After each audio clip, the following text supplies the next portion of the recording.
Hey gang, I got an offer for you today from LinkedIn. As business to business marketers, your needs are unique. B2B buying cycles are long and your customers face incredibly complex decisions. Isn't it time you had a marketing platform built specifically for you? LinkedIn ads empower marketers with solutions for you and your customers. LinkedIn ads allow you to build the right relationships, drive results, and reach your customers in a respectful environment. On LinkedIn, you have direct access to build relationships with decision makers. Of the 875 million users on the network, 180 million are senior level executives. 10 million are C-level executives. You will also be able to drive results with targeting and measuring with their tools built specifically for B2B.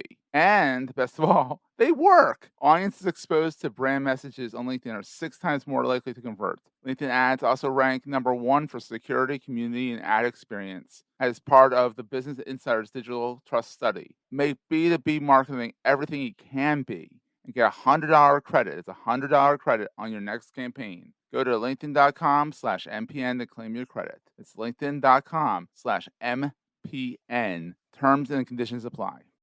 Entrepreneurs Enigma is a podcast for the ups and downs of entrepreneurship. It's about the wins and the fails that we all face being entrepreneurs, and how we learn from adversity. Every week I talk to a different entrepreneur with a story to tell. I'm Seth Goldstein. Come with me on the journey. This is Entrepreneurs Enigma. Let's get started.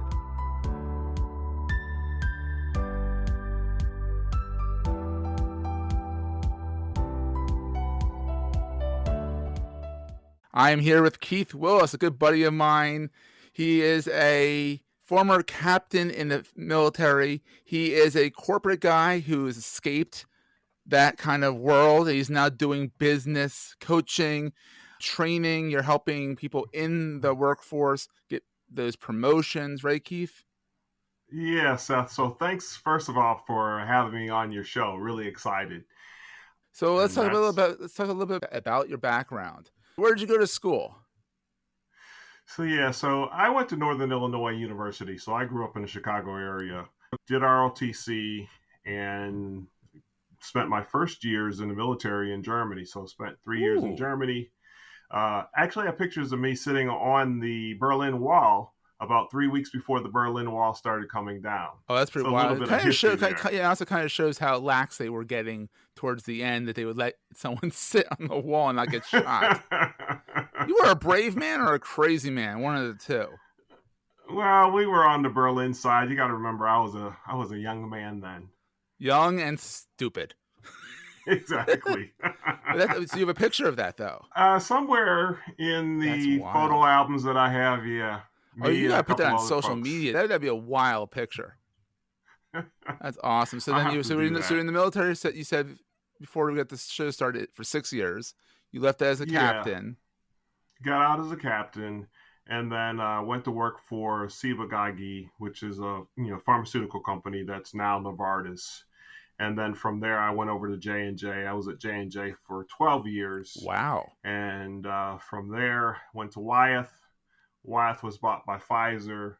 Stayed at Pfizer. I guess the total between Wyeth and Pfizer was 6 years total. Then I went over to Otska, did leadership development training, and then Bristol Myers Squibb Jeez, run the training you've team. been to every pharma company in the world, Keith.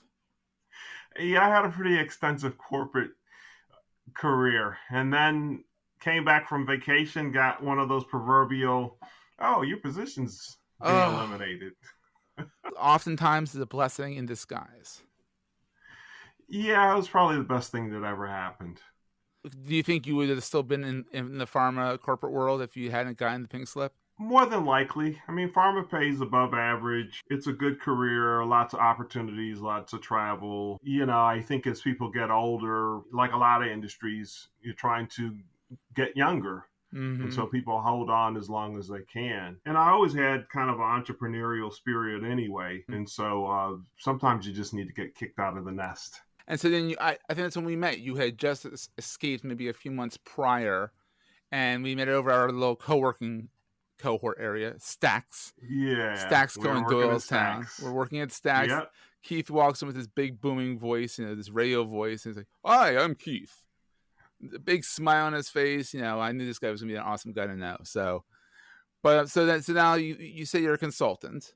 which is, one of those words. It's like, I do websites. Like, okay, well, what kind of websites? What kind of consulting do you do for people, and what kind of people do you help out? Yeah, so primarily my company, Core Management Training, is focused on management training. I focus a lot on culture and engagement.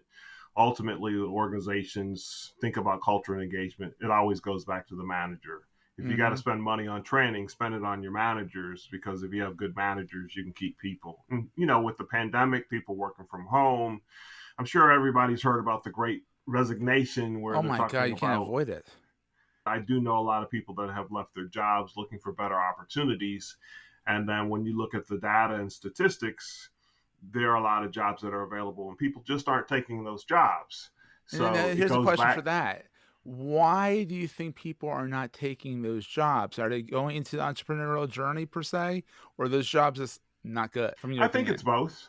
Yeah, I think it's both. I think that when the job market is, a lot of job opportunities are open, Mm-hmm. that leaves opportunities for people to go to another company that have better opportunities, better pay, better management structure. I know that there are people that I have coached that have left previous companies and gone to other companies for better opportunities. And then I think there are just jobs that people just don't want. If you're Yeah, working at McDonald's and if you're making $10, $12 an hour and you're trying to feed a family of four, yeah. probably not going to happen. And So if you can find it might something be time to better, get out. Yeah, exactly. Why not? exactly. I mean, sometimes it takes a pandemic, or like in your case, a pink slip. Other people, a global freaking pandemic, to realize, wait, maybe I should take a step back. Maybe I should really think about what I want to do with the rest of my life, or the next 5 years, for that matter. I mean, Exactly. the most entrepreneurial journeys, you either make it or break it within the first five, and then then the next year you maybe a little bit more successful going forward from that. So you do a lot of coaching in corporate America, helping them do better, and then you have your entrepreneurial side where you're doing that, but you're selling your services. What is the scariest thing? Because I mean, the scary in corporate, like, oh, the pink slip, oh, the management reviews, all that stuff. What is the scariest thing that you've experienced or that you feel being an entrepreneur? I think part of it is not knowing where the next paycheck is going to be. Mm-hmm. You got corporate bills and corporate stuff, so you have all those things. You're used to a certain type of lifestyle, and it's just very different. I think that, and then I think that I used to joke and say, got to beat the corporate out of you. Being an entrepreneur is very different than being in a corporate environment. And there are clearly some things that you can pull from corporate that will help you. But ultimately, there are certain things, if you want to try something, you don't need to get approval. You just need to go out and do it. If it doesn't work, you try something else. Mm-hmm. In corporate, you've got to talk to 1,000 people, and that might take you a year. As Mm-hmm. an entrepreneur, you don't have a year to figure some things out. If something's not working after a couple of months, then try something else. And so I think that's a struggle also, because over 20 years of a corporate career, that's what you're used to. Yeah. And a lot of that were with established organizations, not necessarily companies that you would look at as startups, who would oftentimes have a different mentality. You said the first one But you I worked think, for was around for 400 years. That's definitely not a startup. And if it is, there's an issue. yeah, If that's still in exactly. startup, 400-year startup, they're doing something wrong. Exactly. So on the flip side, because we talked about the paycheck, not knowing where the paycheck's coming from, what is the best thing? I mean, because you have two grown kids, and you actually recently downsized, which I'm sure is nice because you don't need as big of a house. What's the best thing about being an entrepreneur? Because you've seen the best things that have happened in corporate America. You have the stability, you get to see places and all that stuff, and it's on the company dime. What's the best thing that you found so far being an entrepreneur?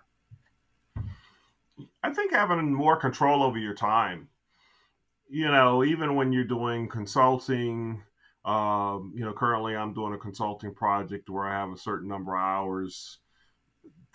First of all, I figured out, geez, I used to work a lot of hours, because if it's 40 hours a week, 40 hours ends pretty quickly. It might be Friday and I'm going to focus on my stuff because I've already done 40 hours over the course of 4 or 5 days. So I Mm. think just having that control, and then being able to be involved in a lot of different types of things. So I've probably learned more in the last 3 years than I had learned in the last five, just Wow. because I'm exposed to a lot of different types of people. You go to different types of programs. You take on work that maybe you wouldn't have taken on.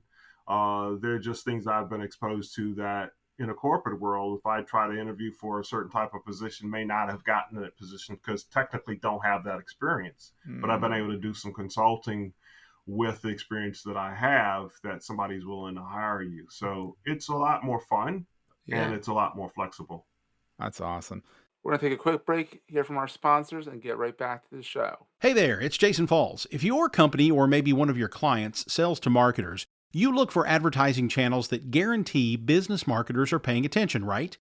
Let me introduce you to the Marketing Podcast Network. You're listening to it right now.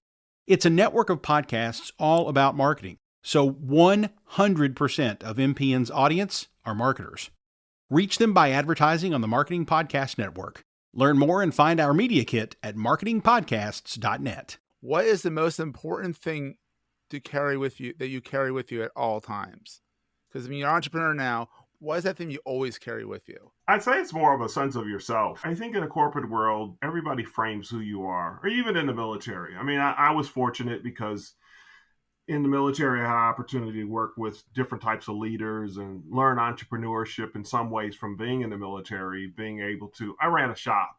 And so we had customers and learned a lot about customer service, and everybody frames who you are, or even in the military. I mean, I was fortunate because in the military, I had an opportunity to work with different types of leaders and learn entrepreneurship in some ways from being in the military, I ran a shop. And so we had customers and learned a lot about customer service, and we came up with something special. We'd go out to our customer units and do kind of an assessment where they were, and then we would fix their stuff. And then I had a battalion commander that wanted to provide support in a different way. So I learned some entrepreneurial things earlier on, and then going into sales. Yeah. So going into sales and pharmaceuticals and then a variety of different things, dabbled in a little bit of real estate, did network marketing with, you remember the Sprint? They used to have the Sprint phone cards. Oh, yeah. So we are aging ourselves right here, everyone. Yeah, I know. Phone cards. Oh, wow. What are those? So do that. Fooled around a little bit of Amway. Oh, you were one of the Amway people. Oh, my aunt was big on Amway. Very, very short amount of time. Did some consulting and coaching on the side as a job. So those are all things that I did before I even took the leap into entrepreneurship. It's just the difference is, this has got to pay. This has to pay for everything. Exactly. And so I think you have to take those lessons, and whatever your life story is, you take those life lessons into whatever you're doing. So if you're an entrepreneur, there's always a framework that may be used in a corporate world or a framework that you use in the military world where you can look at that and say, what I'm doing here is very similar to what I did here. Mm-hmm. Let's make a framework from there and then make some changes and make some differences.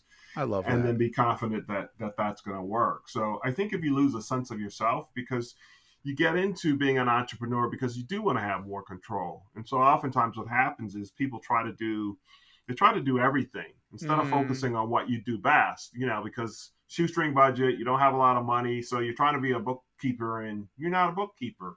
You didn't get into business to figure out how to do taxes and websites. That's a whole different thing. You do what you're good at and you hire for the rest. Exactly. So when I say having a sense of who you are and what you're trying to accomplish, that's exactly what I mean. Focus on what you do best and then figure out how to hire people. And even if it's just interns or you're bartering with people to say, hey, if you can provide me some support here, maybe I can provide you some support here. That's the best way. I mean, nothing's wrong with bartering. I mean, sometimes these barter groups, nothing against them, but are a little too structured for a barter. I feel like it's more like, hey, Keith, X, I can give you X if you help me out with a Y kind of thing. And, it's a hustle. It's kind of a hustle. Exactly. You build relationships, you talk to people. What are you doing? What's your work like? What do you need help with? And it's, reciprocity. Absolutely. Ultimately is what it ends up being. So Keith, where's the best place for people to find you and connect with you online? You can connect with me at coremanagementtraining.com. That's my website. Or LinkedIn is Keith, thank you so much for being on the show. And, we'll see everyone next time. That was a great show. Hey, if you're enjoying Entrepreneur's Enigma, please give us a review on the podcast directory of your choice. We're on all of them. And these reviews really help others find the show. Also, if you're getting value from the show and want to buy me a coffee, go to the show notes and click on the link to help me stay awake while I bring you more great episodes to your ears. That's in the show notes, and I look forward to the next episode. Take care, guys.